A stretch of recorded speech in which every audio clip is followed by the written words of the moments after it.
नमस्कार दोस्तों, आज हम बैठे हैं जनरल ट्रॉमा एवं दूरबीन शल्य चिकित्सक विशेषज्ञ डॉक्टर अंकुर बंसल जी के साथ, जो कि SR multi super speciality hospital में जो नामदेव में है उसमें कार्यरत है। आज हम डॉक्टर साहब से जानेंगे कि ये पाइल्स क्या होती है। इस पाइल्स से रिलेटेड काफी क्वेश्चन आप लोगों की भी है, मेरे दिमाग में भी बहुत सारे क्वेश्चन आते हैं। अच्छा, ये क्या चल रहा है पाइल्स में, क्या करना चाहिए, सारी जानकारी आज मैं डॉक्टर साहब से लेना चाहूंगा। डॉक्टर साहब, मुझे सबसे पहले आप ये बताइए कि ये पाइल्स होती क्या है। नमस्कार, धन्यवाद मुझे बताने के लिए। मैं डॉक्टर अंकुर बंसल और एसआर हॉस्पिटल कार्यरत हूँ। और आज जो आप मुझसे पूछ रहे हैं बवासीर के बारे में, आज मैं आपको संक्षिप्त में एक संपूर्ण जानकारी दूंगा जिससे कि आपको पता चले क्या होता है। जैसे कि पहला सवाल आपने पूछा कि पाइल्स होते क्या हैं। बेसिकली बवासीर, पाइल्स अंग्रेजी में कहते हैं, बवासीर इसका हिंदी नाम है, और कोई लोग मस्से भी कहते हैं गाँव के। बेसिकली ये तीनों एक ही शब्द हैं।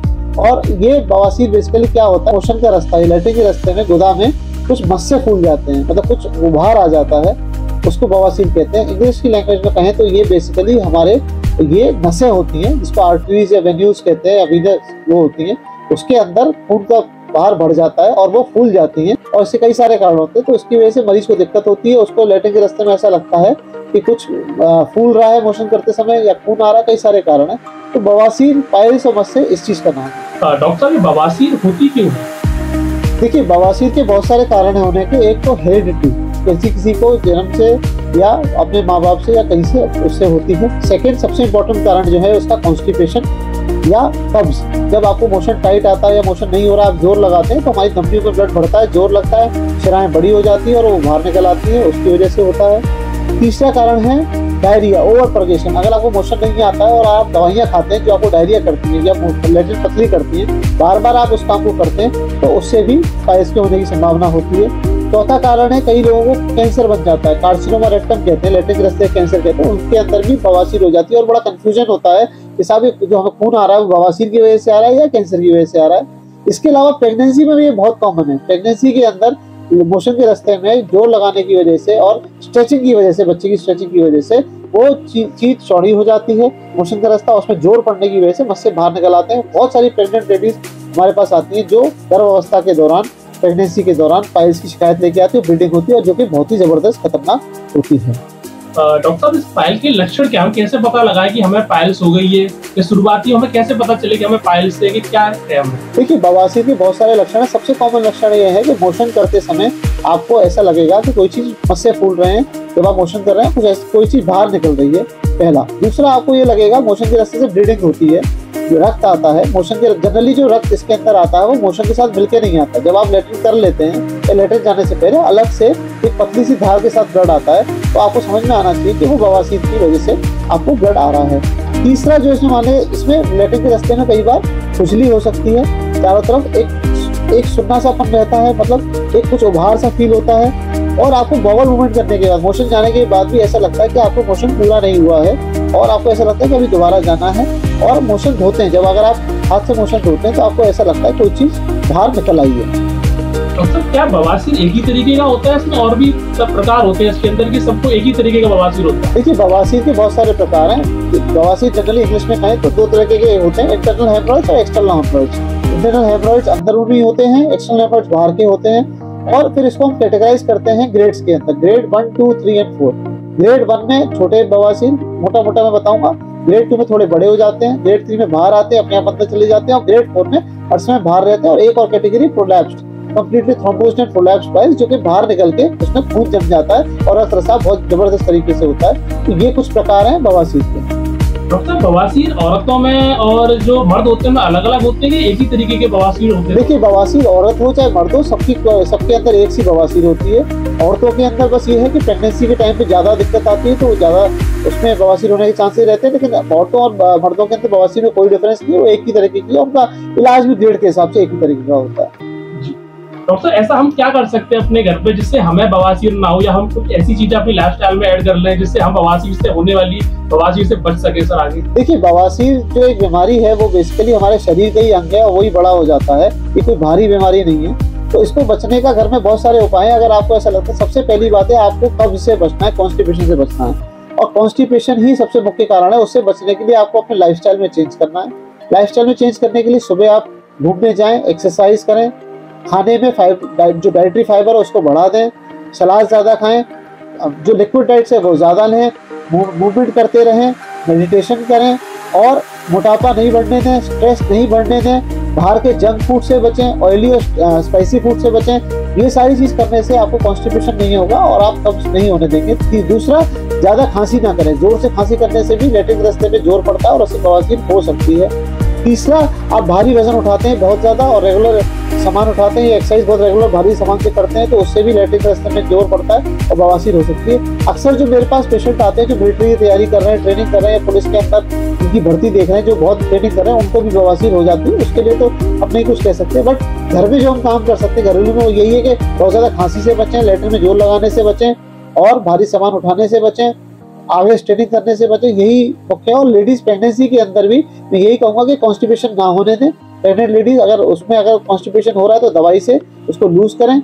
और एक क्रॉनिक पेशेंट होते हैं जो CLD के होते हैं, क्रॉनिक लिवर डिजीज जिसको कहते हैं, जिसमें उनको पोर्टल हाइपरटेंशन होता है, जिसका मतलब ये है कि पूरे शरीर के अंदर रक्त रिसाव धमनियों में बहुत ज्यादा तेज हो गया है, तो उनको भी पाइल्स हो जाते हैं। तो अपनी जो लिवर के जो पेशेंट्स हैं उनको भी बड़ा ध्यान रखना पड़े कि उनको पाइल्स ना हो। अगर पाइल्स हो गए तो उनको ऑपरेशन भी बड़ा डिफिकल्ट होता है कि ब्लीडिंग बहुत ज़्यादा होती है। तो ये कुछ कारण है और ये कुछ तरीके हैं जिससे आप बच सकते हैं। जी बिल्कुल सर, डॉक्टर साहब मैं समझ गया कि पाइल्स क्यों होती है, क्या लक्षण है, सब समझ में आ गया। इसका इलाज क्या है? अगर हमें पाइल्स हो जाती है तो हमें सबसे पहले क्या करना चाहिए, इसमें क्या इलाज रहेंगे? देखिए, पाइल्स का इलाज डिपेंड करता है कि आपको ग्रेड क्या है। जैसे मरीज मेरे पास आते हैं तो सब मरीज एक ही बात कहते हैं कि साहब हमें बवासीर हो गई है, और वो चाहे वो पाइल्स के साथ साथ प्रेशर भी हो, बगंदर हो या फिस्टुला हो या कैंसर हो, कुछ भी हो, मरीज एक ही बात कहता है साहब बवासीर हो गई, तो बाहर निकला है, देख लीजिए डॉक्टर साहब ये तो मुझे बवासीर हो। तो वो बवासीर नहीं है। बवासीर के साथ कई सारे चीजें होती हैं, वो हम लैट्रिन के रास्ते की एक जांच होती है जिसको हम PR प्रोक्टोस्कोपी कहते हैं। उसके आधार पर हम डिसाइड करते हैं कि मरीज को पाइल्स हैं, तो पाइल्स हैं भी तो कौन से पाइल्स हैं, उसकी ग्रेड क्या है, ग्रेड 1 है, 2 है, 3 है, 4 है कि थ्रोम्बोस्ट एक्सटर्नल पाइल्स है, एक्सटर्नल कंपोनेंट कितना है उसके अंदर, उसकी एनल टोन, मोशन के रास्ते के अंदर जो टोन होती है उसको हम देखते हैं। फिर अंदरूनी मस्से हैं कि बाहर के मस्से हैं, किस ग्रेड में निकले हुए हैं, उसमें प्रोलैप्स कितना है, इन सारी चीजों पे मरीज का जो इलाज है वो डिसाइड होता है। जैसे कि मैं आपको बताऊं, जैसे ग्रेड 1 मस्से हैं, ग्रेड 1 मस्से छोटे होते हैं, स्टार्टिंग के मस्से होते हैं, वो अंदर दूरबीन से दिखते हैं जिसको हम प्रोक्टोस्कोप कहते हैं। तो उसके अंदर ऑपरेशन की जरूरत नहीं होती, उसमें हम कुछ दवाइयां देते हैं और कुछ सिकाई बताते हैं, कुछ क्रीम बताते हैं, उससे मस्से ठीक हो जाते हैं। दवाइयों के अंदर कुछ जैसे दवाइयां हैं, कुछ सिटकॉम जैसे आती है, कई सारी ऐसी दवाइयां हैं जो हम देते हैं। साथ में हम सिकाई के लिए गुनगुने पानी में बीटाडिन डाल के 15 से 20 मिनट सुबह दोपहर शाम बैठने के लिए उनको एडवाइस करते हैं, जिससे कि मस्सों में सूजन कम हो जाती है, दर्द कम हो जाता है। कुछ क्रीम आती है, कई सारी क्रीम आती है बाजार में, जो हम उन्हें एडवाइस करते हैं अच्छी जिससे कि सूजन मस्से की खत्म हो जाती है और काफी कम हो जाती है। ऐसी ग्रेड 2 को हम 2 पार्ट्स में डिवाइड करते हैं, अर्ली ग्रेड 2 और लेट ग्रेड 2। अर्ली ग्रेड 2 मस्से हैं तो उसमें भी दवाई से काम चल जाता है और यही सारी चीजें सिकाई और क्रीम करनी पड़ती है। अगर लेट ग्रेड 2 है जिसमें ब्लीडिंग हो रही है, दर्द हो रहा है, तो उसमें ऑपरेशन करना पड़ता है। और ग्रेड 3 और 4 और प्रोलैप्स पाइल्स में सिर्फ ऑपरेशन ही विकल्प है, उसके अलावा कोई विकल्प नहीं है।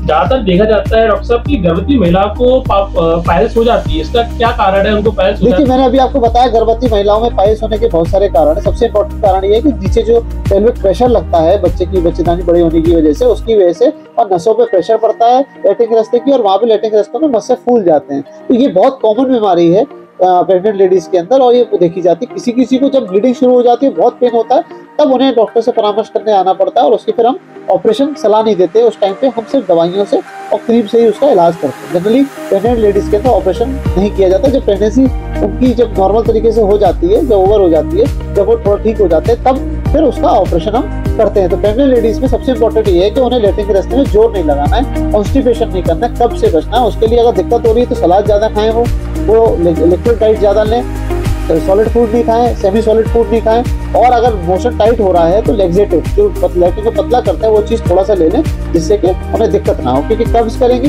मोशन के रास्ते में जोर लगाएंगी और बच्चे की दानी का असर वहां पड़ता है, तो वो बवासीर बहुत जल्दी डेवलप हो जाती है।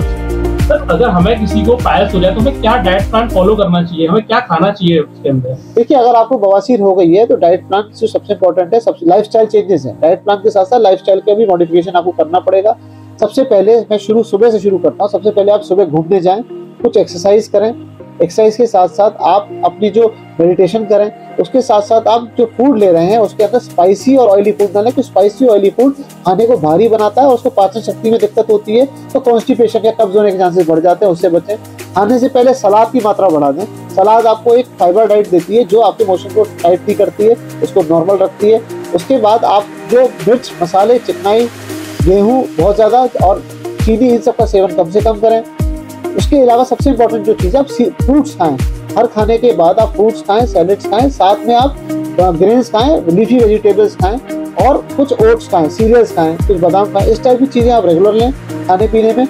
बाहर का जंक फूड पूरा अवॉइड करें। मोमोज, आजकल मोमोज बहुत प्रचलन में चल रहे हैं। मोमोज जो भी चीज़ मैदा से बन रही है, वो भी कच्ची मैदा से, वो आपका पेट जाम कर देगी और वो बवासीर का पक्का कारण है। तो बाहर का फूड जैसे जंक फूड है, मोमोज हैं, पिज़्ज़ा, पास्ता, मना नहीं कर सकते, लेकिन हाँ वंस इन अ वाइल आप लेना चाहें लेकिन रेगुलर बेसिस पे ना खाएं, नहीं तो वो आपको बहुत नुकसानदायक देंगे। घर का रेगुलर खाना, लिक्विड डाइट ज़्यादा, सैलेड ज़्यादा, फ्रूट्स ज़्यादा, और उसके हिसाब से आप चलेंगे तो मोशन भी ठीक रहेगा और बवासीर जैसी बीमारी से आप बच सकते। डॉक्टर साहब, पाइल्स के क्या क्या तरीके हैं जिससे हम पाइल्स ठीक कर सकते हैं? देखिए, पाइल्स ठीक करने के मैंने आपको तरीके सारे बता दिए कि बिना ऑपरेशन के तो दवाइयाँ हैं, कुछ क्रीम है, लेकिन मेनली तो ऑपरेशन के हिसाब से डिसाइड होता है कि क्या करना है। जिसको ऑपरेशन कराना है उसके कई सारे तरीके हैं। एक ओपन टेक्निक होती है जो हाथ से काटपीट वाली टेक्निक होती है, जो पुरानी हो गई है।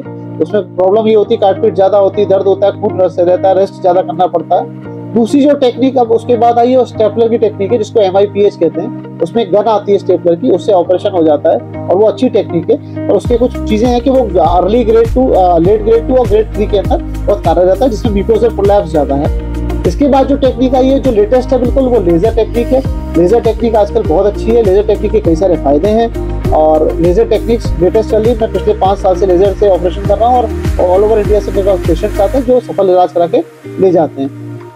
उसके बाद भी एक और टेक्निक आई है, हार्मोनिक। अब हार्मोनिक भी एक बहुत अच्छी टेक्निक आ गई जिससे हम पाइल्स का ऑपरेशन कर सकते हैं बिना किसी ब्लीडिंग के। तो ये 4-5 टेक्निक्स है जो लेटेस्ट है। मैं यही कहूँगा कि ओपन टेक्निक से ना करें, लेजर या हार्मोनिक टेक्निक से ऑपरेशन या स्टेपलर टेक्निक से ऑपरेशन करें। अगर सर डॉक्टर साहब पाइल्स का किसी ने ऑपरेशन करा लिया है, उसके बाद से क्या क्या सावधानी बरतनी चाहिए जिससे उसे दोबारा पाइल्स ना हो, या पाइल्स के तुरंत बाद उसे क्या क्या करना चाहिए? देखिए, पाइल्स का ऑपरेशन कराने के बाद आपको एक चीज समझनी पड़ेगी, ये कोई परमानेंट इलाज नहीं होता। जनरली पाइल्स का ऑपरेशन ढंग से करने के बाद अगर आप प्रिकॉशंस नहीं लेंगे तो दोबारा पाइल्स होने की संभावना बढ़ जाती है। वो तभी नहीं होंगे, हो सकता है 10 साल बाद हो, 15 साल बाद हो, 20 साल बाद हो, वो टाइम लिमिट नहीं पता है। आपको ऑपरेशन के बाद ध्यान रखना है, दोबारा से कॉन्स्टिपेशन नहीं होने देना है, अपने लाइफस्टाइल को चेंज करना है और अपनी जो कार्यशैली है, जीवन शैली है, उसको चेंज करना है, जिससे कि आप दोबारा से उसी फेज में ना जाए जिस फेज में आप थे। आपको एंजाइटी, डिप्रेशन से बचना है। साथ में खाने में आपको फाइबर डाइट अपने रेगुलर डाइट में बढ़ा देना है। रेगुलर डाइट में आपको फ्रूट्स लेने हैं, ग्रीन लीफी वेजिटेबल्स लेनी है, सलाद लेनी है।